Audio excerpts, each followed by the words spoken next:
भीष्म दादा ने प्रतिज्ञा कर दी कि कल का सूर्यास्त से पहले मैं अर्जुन का वध कर दूंगा। जब घोषणा हुई सारे पांडवों के शिविर में बिल्कुल उदासी छा गई।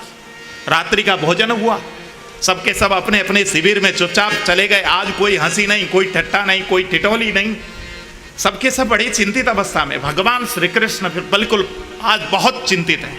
भगवान श्री कृष्ण, रात्रि का भोजन हो गया, सबके सब अपने अपने कमरे में चले गए, लेकिन भगवान कृष्ण कमरे में नहीं गए। भगवान बरामदे में इधर से उधर चक्कर काटे जा रहे हैं, कभी इधर कभी उधर, कभी उधर कभी इधर। रात्रि का 12 बजा, भगवान पसीने से बिल्कुल तर बितर हो गए, बड़ी चिंतित अवस्था में भगवान कृष्ण। भगवान को रात्रि के 12 बजे लगने लगा कि जरा जाकर देखूं तो अर्जुन को कल मरना है, अर्जुन की क्या दशा है एक बार देख लूं। भगवान कृष्ण ने अर्जुन का टेंट का पर्दा उठाया और भीतर जैसे ही घुसे देखा तो अर्जुन खर्राटे लेकर सो रहे हैं, घर घर आवाज आ रही है।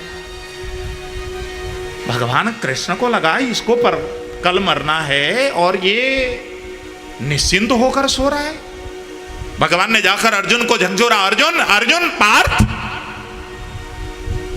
अब अर्जुन मस्त निद्रा में सो रहे थे, तुरंत अर्जुन की नींद टूटी। भगवान, अरे क्यों उठा दिया भगवान, क्या जरूरी।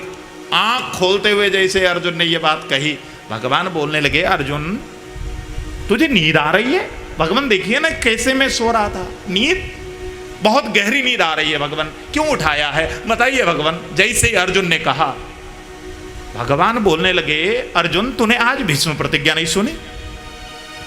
अर्जुन बोलने लगा, प्रभु मैंने सुनी, तो तुझे ये नहीं मालूम कि कल तुझे मरना है? अर्जुन बोलने लगा, प्रभु वो भी मुझे मालूम है।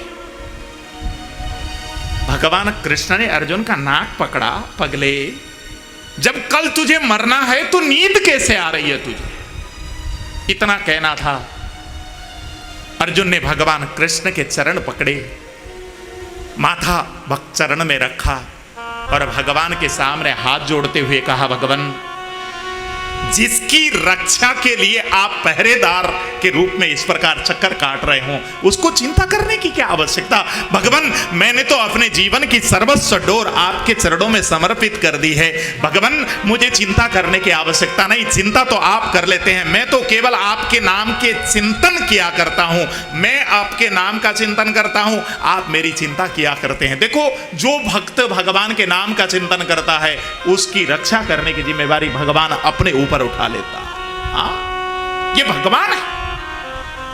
अब तो भगवान को लगा कि यहां तो मेरी दाल गल नहीं रही है, लेकिन अर्जुन की रक्षा करना जरूरी है। भगवान को मालूम चल गया था कि भीष्म दादा यदि एक बार आशीर्वाद दे देंगे तो अर्जुन को कोई नहीं मार पाएगा। सौभाग्यवती भव का मैं आशीर्वाद दिलवाता हूं द्रौपदी को, ऐसा सोचकर भगवान सीधे वहां से रात्रि के 1 बजे द्रौपदी की कुटिया के बाहर पहुंचे। दरवाजा खटखटाई, द्रौपदी सो रही थी। द्रौपदी रात्रि के 1 बजे का समय, द्रौपदी ने अपना टेंट का पर्दा उठाया। भगवान आप इस समय? हाँ द्रौपदी जरूरी काम है, जरा मेरे साथ चलो। कहां चलना है? अरे पूछो मत, मेरे साथ चलो। भगवान आगे आगे, द्रौपदी पीछे पीछे चले जा रहे हैं। भगवान समझाते जा रहे हैं, द्रौपदी तुमको जाकर आज किसी भी हालत में भीष्म दादा से आशीर्वाद लेना है और सौभाग्यवती भव का 5 बार आशीर्वाद लेना। भगवान ने समझा दिया और सीधे भीष्म दादा की कुटिया के बाहर जब ये दोनों पहुंचे, भगवान और द्रौपदी, उस समय सुबह का 4 बज रहा था। भीष्म दादा सुबह 4 बजे संध्या बंदन करते हैं, ये भगवान को मालूम थे, इसलिए भगवान द्रौपदी को लेकर भीष्म दादा के पास आशीर्वाद दिलवाने के लिए सुबह 4 बजे पहुंचे।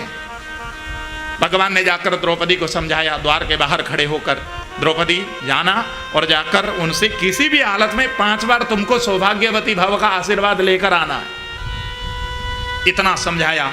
द्रौपदी भीतर की ओर चली, चप्पल उतार दिया द्रौपदी ने। भगवान को लगा कि द्रौपदी चप्पल उतार करके गई है, यदि कौरव पक्ष का कोई व्यक्ति ने देख लिया द्रौपदी के चप्पल, फिर तो पोल खुल जाएगी, सारी लीला धरी की धरी रह जाएगी। तुरंत भगवान ने द्रौपदी के चप्पल उठाए, अपने पीतांबर में लपेटा और अपने बगल में दबाकर पेड़ के पीछे जाकर भगवान छुप गए। जब भगवान छुपे, इधर द्रौपदी भीतर गई। भीष्म दादा संध्या बंदन कर रहे हैं, नेत्र बंद है और उनकी झोली माला चल रही है। और जैसे ही उनका संध्या बंदन पूर्ण हुआ, भीष्म दादा के मुंह से जैसे ही शब्द निकला, ओम शांति ही शांति ही शांति ही, द्रौपदी ने साष्टांग प्रणाम कर दिए। दादा श्री चरणों में प्रणाम करती हूँ। भीष्म दादा को सूचना थी कि दुर्योधन की पत्नी आज सुबह आशीर्वाद लेने आएगी। ये सूचना पहले रात्रि को हो चुकी थी। भीष्म दादा को लगा कि दुर्योधन की पत्नी आशीर्वाद लेने आई होगी। तुरंत भीष्म दादा ने हाथ उठाकर आशीर्वाद दे दिया, देवी सौभाग्यवती भव। द्रौपदी ने पुनः प्रणाम किया, दादा श्री चरणों में प्रणाम करती हूं। भीष्म दादा ने पुनः आशीर्वाद दिया, देवी सौभाग्यवती भव। द्रौपदी ने पुनः प्रणाम किया, दादा श्री चरणों में प्रणाम करती हूं। भीष्म दादा ने पुनः आशीर्वाद दिया, देवी सौभाग्यवती भव। और चौथी बार जब द्रौपदी ने प्रणाम किया, दादा श्री चरणों में प्रणाम करती हूँ, और भीष्म दादा ने आशीर्वाद दिया, देवी सौभाग्यवती भव।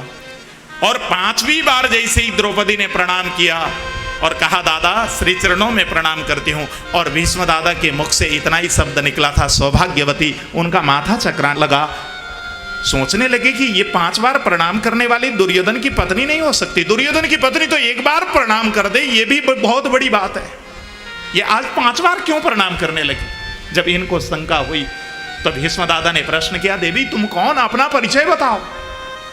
द्रौपदी ने अपना घूंघट उठाया और कहा, दादा आपकी कुलवधू द्रौपदी आपके श्री चरणों में प्रणाम करती हूँ। इतना कहना था, भीष्म दादा तो हिल गए, आंखों से आंसू गिरने लगे। द्रौपदी तेरी हिम्मत कैसे हुई यहाँ आने की?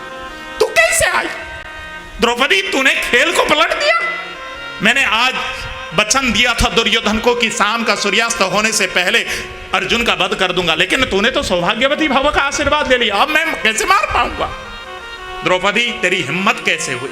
जैसे ही प्रश्न किया, द्रौपदी बोलने लगी, दादा मेरी कोई हिम्मत नहीं थी, मुझे तो मेरे गोविंद ही लेकर के आए हैं। इतना कहना था। भीष्म दादा बोलने लगे, कहाँ है गोविंद? द्रौपदी बोलने लगी, द्वार के बाहर पेड़ के पीछे छुप करके बैठे हुए। इतना कहना था। भीष्म दादा आसन से उठे और दौड़ लगाकर जैसे ही बाहर गए, पेड़ के पीछे छुपे हुए भगवान कृष्ण को देखा। दौड़ लगाकर भीष्म दादा ने भगवान कृष्ण के चरण पकड़ लिए और चरण में गिरे हुए भीष्म दादा को जैसे ही भगवान कृष्ण ने देखा है, भीष्म दादा को उठाने के लिए जैसे ही भगवान कृष्ण ने भीष्म दादा का कंधा पकड़ करके उठाया, भगवान कृष्ण के बगल में दबी हुई द्रौपदी की चप्पल जैसे गिरी है, भीष्म दादा के सिर से टकराकर नीचे जमीन में जैसे ही गिरी। भीष्म दादा की नजर जब द्रौपदी के चप्पल पर पड़ी, पहचान गए, अरे ये भगवान उठाए उठाए घूम रहे हैं द्रौपदी के चप्पल को। तुरंत उस द्रौपदी के चप्पल को उठाकर भीष्म दादा अपने सिर पर ठोकने लगे। ये चप्पल तो मेरे माथे पर होनी चाहिए भगवान, आपके हाथों में। देखो मेरे भाई बहन, अपने भक्त के लिए भक्त की चप्पल उठाए उठाए घूमने वाला ऐसा कोई भगवान मिल सकता है? हमारा कन्हैया के अलावा?